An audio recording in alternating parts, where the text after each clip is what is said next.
제가 지금 이번 시간에 설명드릴 내용은 여기 보시는 것처럼 802.11AD 기술입니다. 여기 계신 분들 중에 이 기술에 대해서 지금 업무를 시작하신 분도 계시겠지만, 저게 뭐지? 저는 기술이 조만간에 많이 쓰일까? 등등 전혀 아직 생소하신 분들도 계실 거라고 생각을 합니다만, 사실 앞 시간에 와이파이 기술에 대해서 쭉 한번 보셨지 않습니까? 우리 통신 기술들 중에 그나마 와이파이가 굉장히 많이 활발하게 해서 많은 산업을 일으키고 있는데, 제 개인적으로는 지금 쭉 관련된 설명을 드리겠지만, 이 802.11AD도 조만간에 우리가 급격하게 많이 쓰일 것 같습니다. 즉, 어떻게 보면 관련된 배경을 설명드리겠지만, 기존에 이제 지금 우리가 와이파이가 엄청 많이 쓰듯이 앞으로는 와이파이 제품에 11AD도 다 들어가는 추세가 될 것이다 라고 저는 예상을 감히 하게 한다고 말씀드릴 수가 있겠습니다. 그래서 이제 그러한 기술이라고 제가 말씀드리면서 이렇게 자료를 준비한 이유는, 이제 여러분들께서 이제 이런 쪽에 관련된 업무를 하실 때 저 기술이 뭔지를 좀 간단하게 좀 설명을 드리고, 결국은 통신 기술이니까 여러분들이 지금까지 다 하시는 것처럼 어떤 시험을 해야 되고 어떤 계측기를 써야 되고, 그게 사실 주 전달 내용입니다. 그래서 그런 내용으로 짧고 굵게 가능하면 진행하도록 하겠습니다. 자, 그래서 아젠다는 일단 802.11AD 또는 Y기그라고도 합니다. 이런 것들이 전반적으로 뭔지를 설명을 좀 드리고, 이 자체도 하나의 독립된 기술이기 때문에 그 기술을 우리가 비교할 때 흔히 어떤 패킷의 구성이 어떻게 되어 있는지, 피지컬 레이어는 어떻게 되어 있고, 데이터 프로세싱, 처리하는 프로세싱은 어떻게 되는지, 이런 내용들을 한번 또 설명을 드릴 건데, 사실 얘는 그렇게 중요하지는 않죠, 그죠? 업무상으로 그렇게 자주 볼 일도 없고, 이런 기회를 통해서 한번 설명을 드리고자 한 거고요. 사실 저희 키사이트 입장에서나 여러분들 입장에서나 제일 중요한 건 이 부분이 될 것 같습니다. 어떤 계측기를 가지고 뭘 테스트해야 되느냐, 이 부분까지 해서 설명을 드리도록 하겠습니다.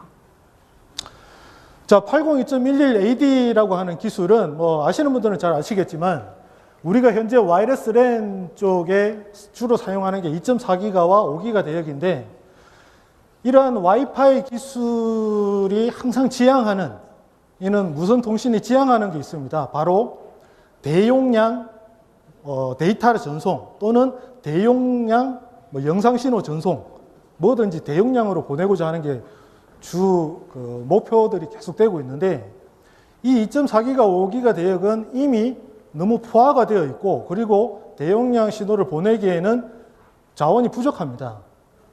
그나마 여러분들 11AC라고 해서 8x8 마이모를 썼을 때 6GBps 정도를 전송하는 기술이 있습니다만, 11AC 같은 경우도 이제 멀티 유저 전송에는 좀 제한 사항이 있기 때문에 이 11AD가 60기가 대역에서 많이 곽광을 받고 있는데, 사실 이 60기가 대역은 unlicensed 대역의 ISM 밴드입니다. 그래서 그린 필드라고도 우리가 흔히 부르는데, 이 대역을 이용해서 short range 멀티 기가빗 통신을 기술적으로나 그리고 커머셜하게 다 이렇게 지금 거의 본격적으로 이루어지고 있습니다.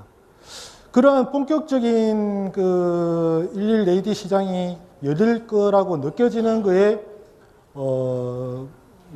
기본 정보가 되는 것 중에 하나가 칩셋들의 움직임입니다. 지금 글로벌한 메이저 칩셋 회사들 많죠, 그죠? PC 쪽에 I사라든지, 모바일 쪽에 Q사라든지, B사라든지 등등 다양한 이런 글로벌 메이저 칩셋 회사들이 이미 11AD 칩셋을 내놨거나 조만간에 다 내놓는 걸로 지금 흐름이 이어져 가고 있습니다. 그래서 이러한 60기가 대역을 지원하는 게 11AD가 되겠고요. 이 11AD 기술은 백워드 컴패티빌리티를 지원한다라는 말이 무슨 말이냐면 애초에 맥과 파이를 802.11 기반으로 만들었습니다. 그래서 기존 와이파이 기술들과 백워드 컴패티빌리티, 즉 만약에 11AD 디바이스가 다른 11AD 디바이스 영역으로 들어가면 서로 11AD 링크가 열립니다. 그렇게 해서 통신을 하다가 그 통신 영역을 벗어나게 되면 기존 와이파이 쪽으로 접속을 하거나 아니면 기존 와이파이도 없으면 일반 우리 이동통신망으로 이렇게 접속하게 되는데 그러한 백워드 컴패티빌리티가 지원을 하고요. 그래서 얘 같은 경우는 인프라스트럭처 네트워크가 아니라 그 언인프라스트럭처 네트워크, AD-hoc 통신을 통해서 기기 대 기기 간의 통신을 통해서 숏레인지, 포인트 투 포인트, 디렉셔널 통신을 하는 걸 11AD의 특징으로 볼 수 있고 패킷을 전송을 하고 그 패킷은 기존 와이파이와 마찬가지로 프레임블과 그 뒤에 헤더와 페이로드가 붙는 구성으로 해서 전송이 됩니다. 그런데 그 방식이 모듈레이션 방식이 두 가지가 있는데 저속의 데이터를 전송할 때는 싱글 캐리어, 고속의 데이터를 전송할 때는 OFDM 방식 두 가지를 씁니다. 그리고 여기 not but not MIMO라고 되어 있는데 이 11AD 같은 경우는 파장이 너무 짧기 때문에 MIMO 기술을 쓰지를 않습니다. 대신에 빔포밍 기술을 씁니다. 그래서 빔포밍과 빔스트링을 통해서 이제 어떤 파워에 대한 보상을 해주게 되고요. 자, 이 그림은 이론 시간에 아마 보셨던 그림이실 수 있는데 여기에 이제 11AD를 넣어 보겠습니다. 11AC 같은 경우도 지금 웨이브 1, 웨이브 2 해서 뭐 256컴 모듈레이션을 써서 이러한 고속의 6기가 대역의 6기가 bps에 전송을 할 수 있지만 11AD 같은 경우는 보시면 싱글 캐리어 방식과 OFDM 방식 두 가지에 따라서 싱글 캐리어는 다시 로우 파워, 저전력 싱글 캐리어 방식 해가지고 크게 세 가지가 있는데 로우 파워 싱글 캐리어 방식 같은 경우는 주로 이제 저전력의 핸드헬드 장치들이 사용하는 방식이 되겠고 최대 데이터는 한 2.5기가 정도 되겠습니다. 그리고 그냥 싱글 캐리어는 일반적인 핸드헬드 장치에 사용되는데 한 4.6기가 bps, 이론적인 최대 데이터 전송률 4.6기가 bps. OFDM 방식을 쓰게 되면 이론적으로 한 6.7기가 bps 정도를 전송할 수 있는 게 11AD 기술이 되겠습니다. 자, 정리를 한번 해볼까요? 11AD 기술이란 57에서 66GHz를 쓸 수 있는 통신이라고 이야기를 하고 데이터는 최대 6.75GBps를 전송할 수 있고 레인지는 파장이 굉장히 짧기 때문에 한 1에서 10m 반경의 통신을 할 수 있는 기술이다라고 이야기를 합니다. 그리고 싱글 캐리어 방식과 OFDM 방식이 있는데 싱글 캐리어 방식의 실질적인 밴드 위스는 1.76GHz를 사용을 하고 OFDM은 1.825GHz를 사용을 합니다. 모듈레이션은 2분의 8 BPSK부터 16컴, 63컴까지 다양한 모듈레이션이 사용이 됩니다. 자, 11AD가 그러면 어디에 앞으로 쓰일 것인가? 지금 여기 이제 그림에서 예를 들어드리고 있는데 일단 뭐 한번 생각을 해보죠. 캠코더로 동영상을 찍어가지고 집에 가서 TV라든지 모니터에 실시간으로 지금 무선으로 선 연결 없이 바로 거기서 플레이가 이루어지게끔 또는 DVD 플레이어와 어떤 TV가 선 없이 영상이 전송되는 또는 휴대폰 쪽에 11AD가 들어가서 뭐 다른 쪽과 이런 모니터와 영상을 주고받는 거 또는 휴대폰과 휴대폰 사이에 지금 고속의 데이터를 영상이 아니라 데이터를 서로 기기 간에 주고받는 거 이는 키오스크에서 영화 한 편을 이렇게 무선으로 이렇게 11AD를 통해서 다운로드 받는 거 또는 이제 기가 이더넷 쪽에서 우리가 유선 인터넷의 그 경험을 무선으로 기가 인터넷을 뭐 사용할 수 있는 곳 이는 등등 다양한 쪽에서 활용이 될 것으로 지금 보고 있고 사실 그 PC 쪽 같은 경우도 도킹 스테이션이 이미 뭐 상용 제품으로 출시되어 있는 것도 있고 앞으로 내년 되면은 이제 언론에 보기에 인텔 같은 경우는 거의 뭐 기본적으로 11AD를 넣는 식으로 언론에도 많이 나와 있습니다. 그래서 활용 방안은 주로 영상이나 데이터, 인터넷 등등 다양한 곳에서 일어날 것으로 보고 있고요. 이 57에서 66기가 주파수 대역이 국가마다 이제 좀 이렇게 정해져 있습니다. 뭐 북미 쪽, 유럽 쪽, 우리나라 같은 경우는 57에서 64 이렇게 전 세계적으로 나라마다 60기가 대역에서 11AD를 쓸 수 있는 주파수 밴드가 이렇게 나눠져 있고, 실제 한 채널은 2.16기가 채널 스페이싱을 가지고 이 전체 대역 9기가 대역에서 4개의 채널이 있습니다. 그래서 나라마다 이제 이 사용할 수 있는 주파수를 정해놓고 거기서 사용할 수 있는 맥스 파워 그리고 불효파 기준 등을 이제 정해놓고 있습니다. 뭐 예를 들어서 43dBm의 맥스 파워, 마이너스 10dBm의 불효파 기준 이런 것들을 다 정해가지고 실제 11AD가 사용할 수 있게끔 정의가 되어 있고요. 자, 60GHz가 주파수가 높기 때문에 파장이 짧아서 이런 뭐 전달 거리가 짧은 것도 있지만, 사실 이 표를 보시면 유독 산소 분자에 의한 전파 감쇄가 굉장히 60기가 대역이 심합니다. 지금 여기 위에 그래프 같은 경우는 산소 분자, 우리가 이런 실내에 있어도 60기가는 산소 분자에 의해서 전파 감쇄가 킬로미터당 거의 17dB 정도 전파 감쇄가 일어나는데, 이 밑에 있는 이 봉우리는 뭐냐면 레인 상황, 뭐 안개나 이런 그 수소에 의한 H2O에 의한 전파 감쇄가 오히려 산소 분자에 의한 전파 감쇄보다 적습니다. 60기가 대역이. 그래서 60기가 대역 자체가 통신 거리가 짧고 한 이유가 이러한 전파 감쇄도 관련이 있다라는 거고요. 자, 여기 뭐 위에 한번 보시면 여러분들 Y기그와 11AD라고 하는 용어들이 뭐 혼재돼서 사용되는데, Y기그는 어디서 나온 말이냐면, 원래 이 802.11AD 기술은 Y기그 얼라이언스라는 비영리 단체에서 60기가 통신을 활성화하고자 해서 만든 그 비영리 단체에서 이제 따온 이름이 Y기그라는 이름입니다. 그런데 이 Y기그에서 만든 표준 기술 자체는 IEEE로 흡수되어서 802.11AD로 표준으로 지금 나오고 있고요. 또한 이 Y기그 단체 자체가 지금은 없어졌어요. 어디로 합병이 됐죠?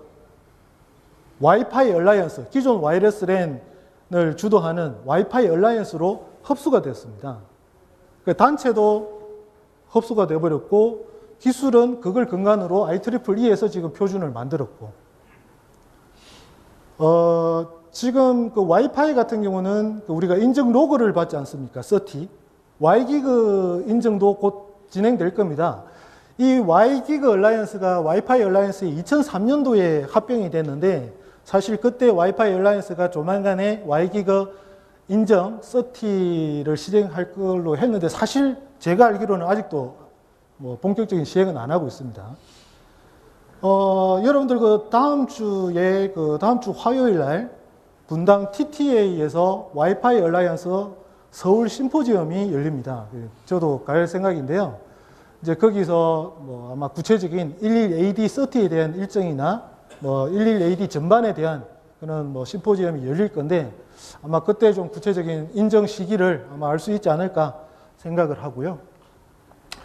자, 이 Y기그를 기반으로 했기 때문에 802.11AD는 아까도 말씀드린 것처럼 60기가만 서비스하는 게 아니라 2.4기가, 5기가 트라이밴드를 다 지원을 합니다.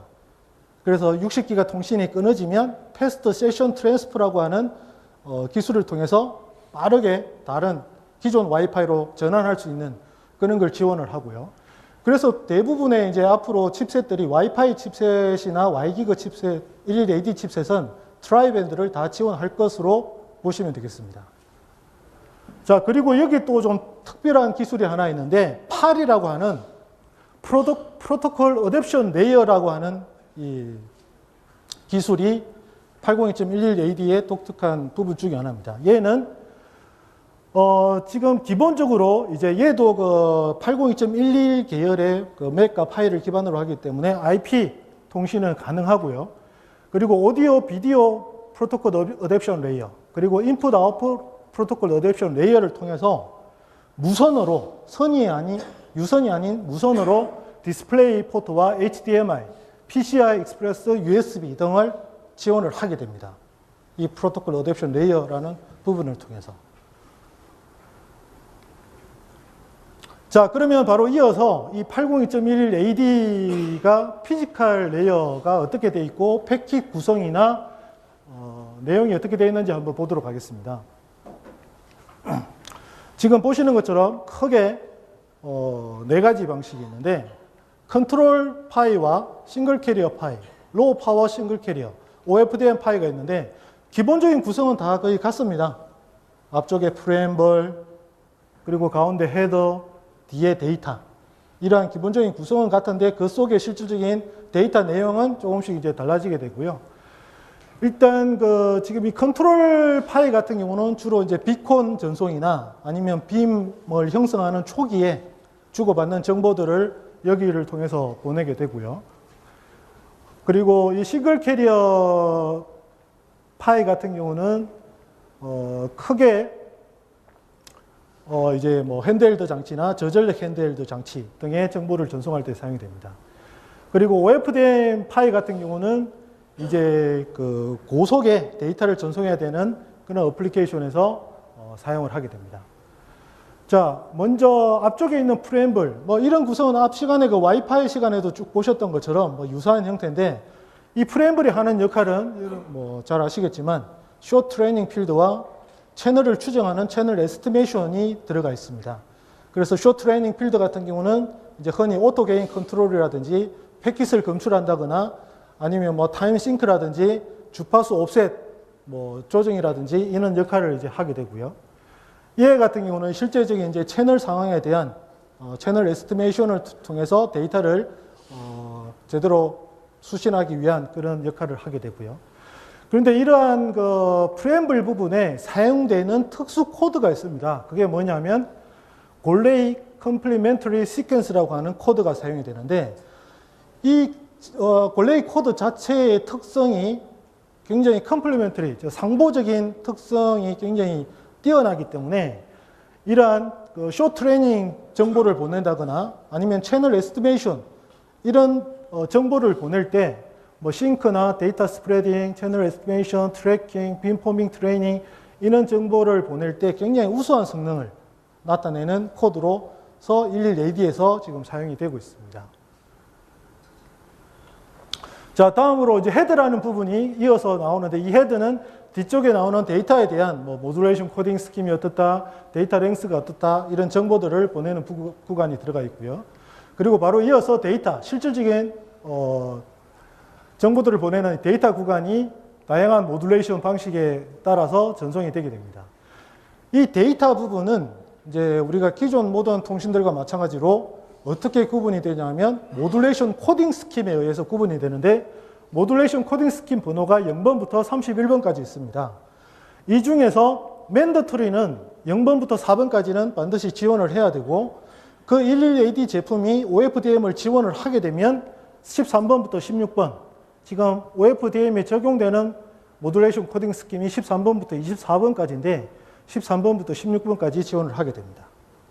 지금 쭉 한번 간단하게 보시면 다양한 에러 코렉션들과 다양한 모듈레이션들이 사용되기 때문에 실제 RF 퍼포먼스 체크를 하는 EVM 팩터가 실제 마이너스 6에서 마이너스 25까지 다양한 레인지에 걸쳐서 EVM이 정의가 되어 있습니다.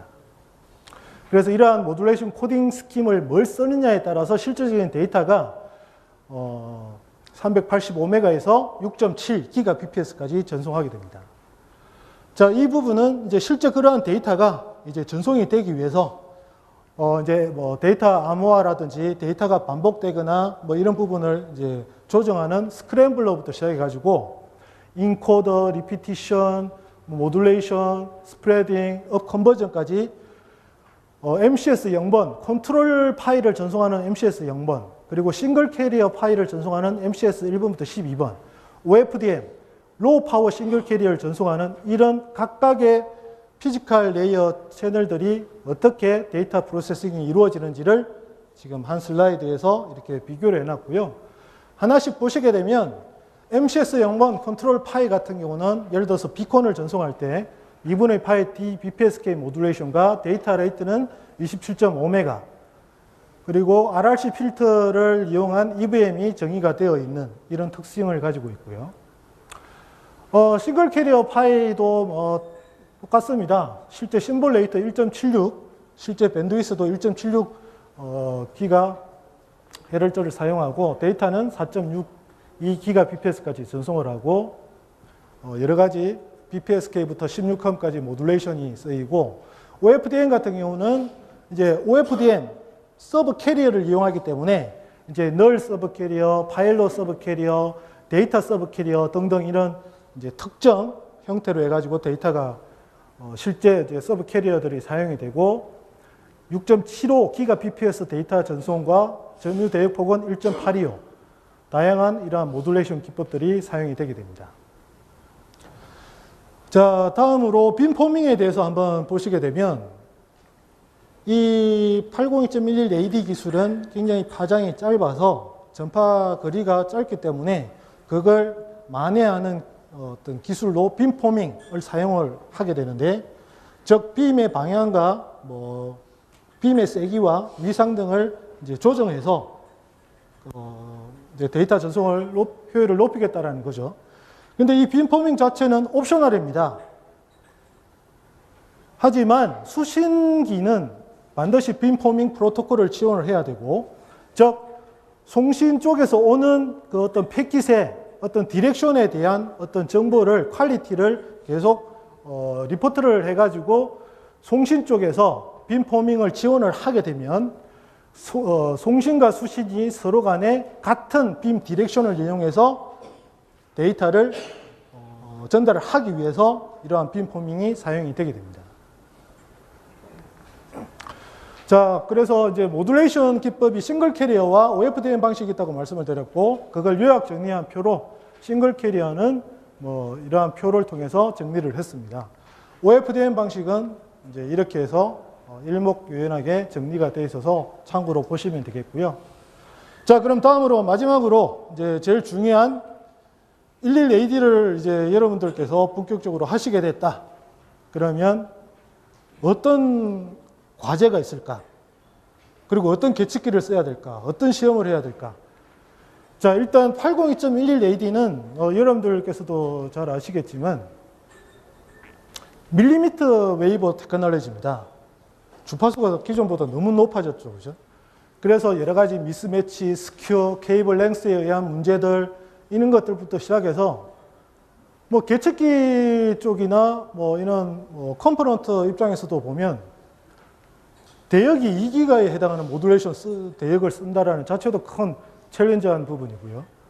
물론 이러한 걸 통해서 기존 11N이나 AC에 비해서 굉장히 넓은 대역으로 고속의 데이터를 전송하는 면도 있지만 이러한 기존의 일반적으로 60기가 밀리미터 웨이브를 하지 않는 분들께서 가지고 계신 장비들이 이러한 사양이 보통 안 가지고 있거든요. 시그널 제너레이터나 어널라이저가.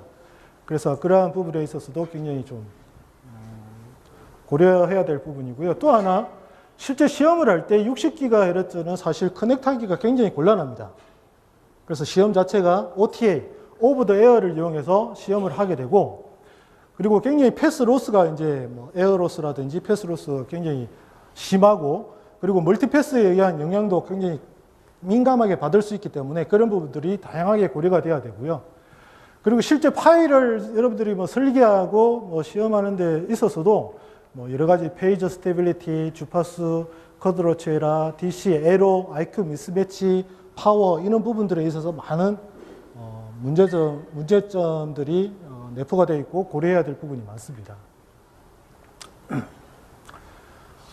제가 그 라이브 데모에서도 이렇게 보여드렸고 여러 번 설명이 됐을 것 같은데, 왜 이러한 복잡한 구성이 돼야 되는지를 간단하게 설명을 드리면, 현재 지금 이 DUT 기준으로 신호를 받아서 수신 테스트를 하고 싶어요.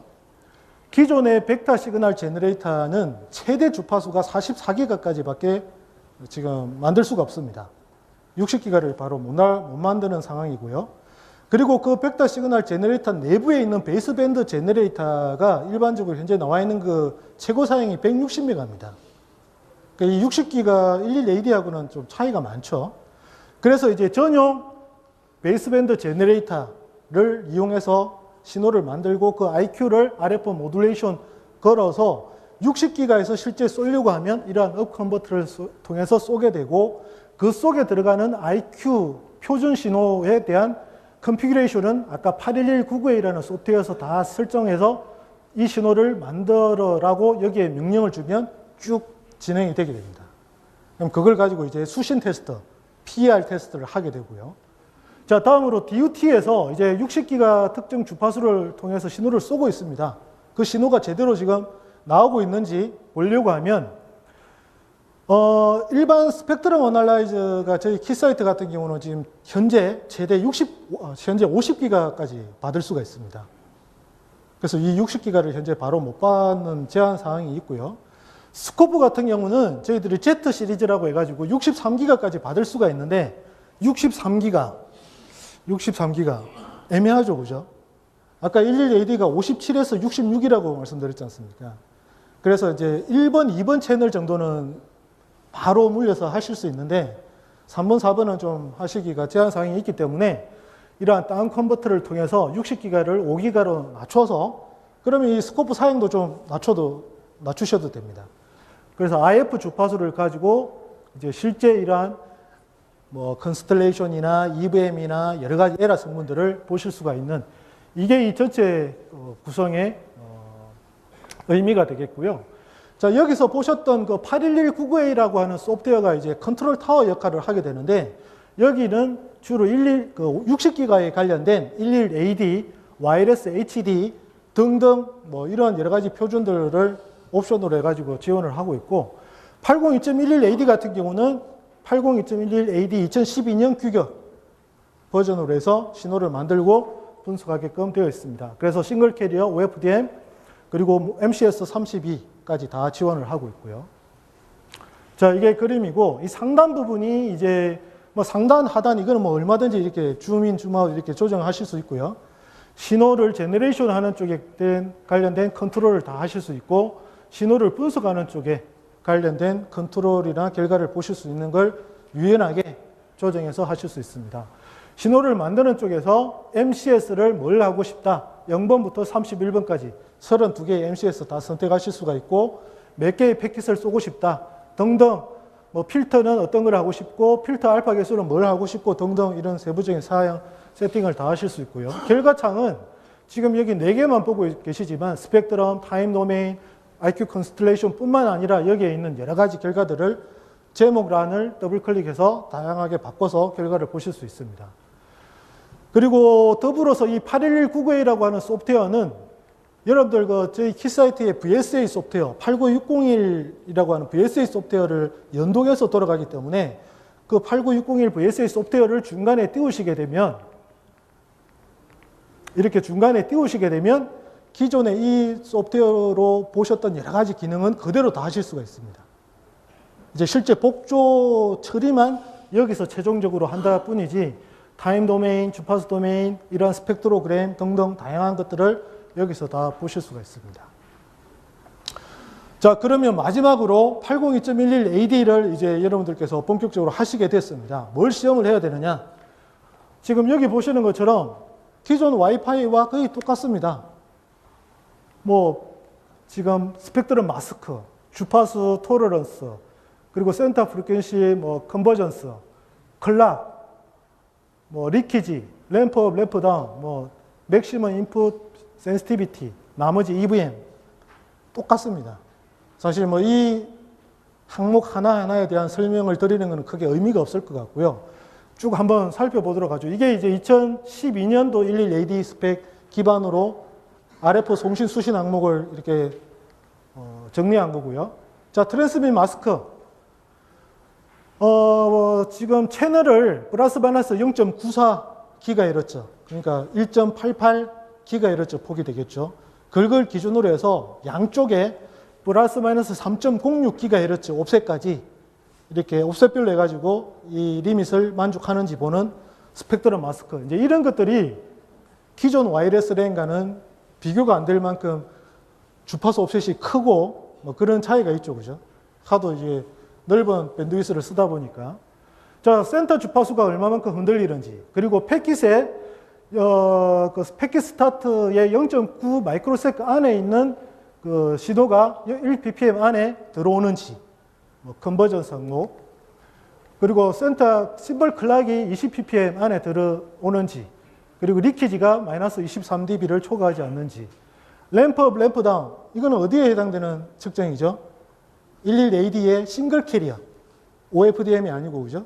싱글 캐리어가 램프업이 10에서 90%가 10나노세컨드 안에 올라가는지, 90에서 10%가 10나노세컨드 안에 내려가는지. 자, 수신 쪽의 맥시멈 인풋 파워, 10mW에서 대해서 PR을 만족하는지. 센시티비티, MCS 0번은 5% 안에 PR, 패킷 에러 레이트가 들어오는지, 그리고 나머지는 1% 안에 패킷 에러 레이트가 들어오는지를 보는데, 기준이 뭐냐 하면 MCS 0번부터 해서 쭉 해서 이 레벨들을 디바이스한테 쐈을 때, MCS를 이렇게 바꿨을 때 5% 안에 패킷이 깨지는지, 1% 안에 패킷이 깨지는지 보시는 거고요. 자, 마지막으로 EVM입니다. 여기 DMG 컨트롤 파이라고 되어 있는데, 이 DMG는 디렉셔널 멀티 기가빗의 줄임말입니다. 이 11AD 스펙에서는 그걸 줄여서 이런 용어를 쓰고 있는데, DMG 컨트롤 파이에 대한 EVM은 6dB, 마이너스 6dB를 만족하는지, 그리고 OFDM 파이에 대해서는 OFDM을 쓰는 MCS가 13번부터 24번이 있다고 말씀드렸습니다. 그것들의 EVM이 이걸 만족하는지.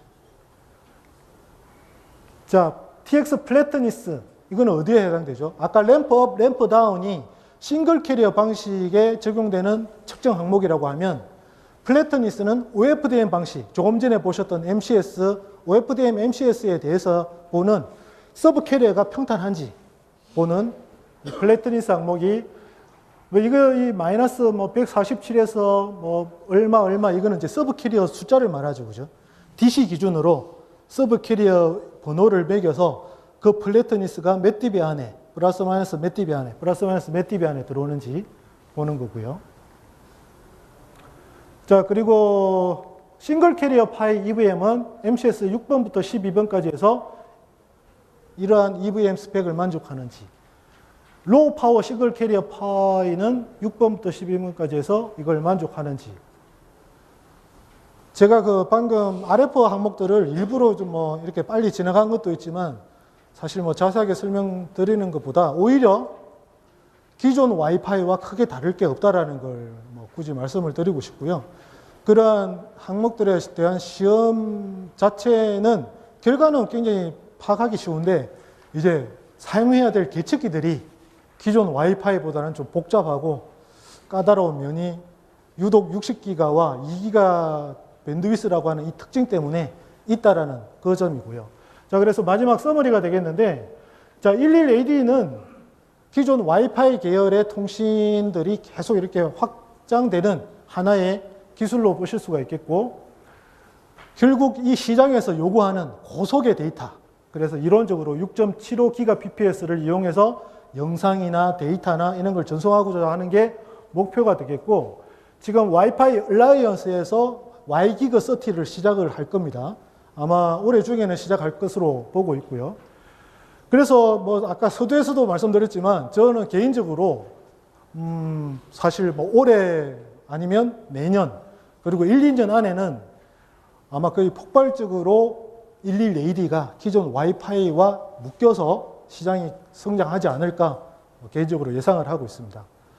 여러분들께서 뭐 이런 쪽에 관련돼서 조금이라도 저희들께 좀 필요하신 정보나 그런 것들이 있으시면 언제든지 뭐 연락을 주십시오. 네, 이상으로 마치겠습니다. 감사합니다.